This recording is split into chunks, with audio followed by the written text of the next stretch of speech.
So I think it's kind of important to understand a little bit of the thought process that went behind the roll board, why I think it's so important.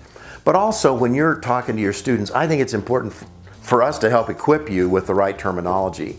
And the idea is this, that the proper roll is the result of three elements in our putting stroke. I tried my best to make it a two-part equation, but it's clearly not. That's what makes it so difficult. And the roll board is the answer to the equation. It's not a part of the problem. It's the answer to it. And here's what we've got. We've got the loft of the putter, certainly very important, various degrees of loft. And what we're driving for here is the dynamic loft at impact. So we've got the loft of the putter, we've got the shaft lean of the putter. That's obviously very important, that having to do with loft. If you think Zach Johnson, shaft lean is back, the loft of the putter is negative, negative, negative, and so the dynamic loft is fairly close to nothing.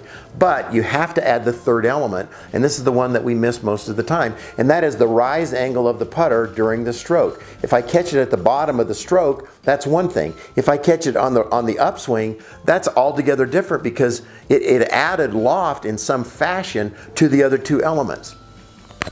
If you know that, if you can communicate that to the student and you can say, you know, the ball position's pretty far forward, which causes the rise angle to be pretty severe, we're going to have to go at it with a lot less loft if that's where we're going to keep it. That's a tremendous answer. And here's how we're going to prove that we're right. Go back to the roll board, put the ball down, make the stroke. And if the ball's rolling, it's the elements that you've suggested are in fact correct.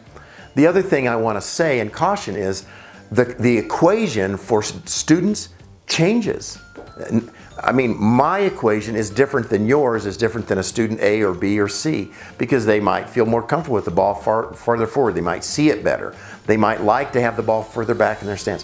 Whatever it is, let's get the ball rolling on the roll board. Use those three things: diagnose, adjust, and then confirm. It's a tremendous three-step process for the go-to tool, as I call it, the roll board.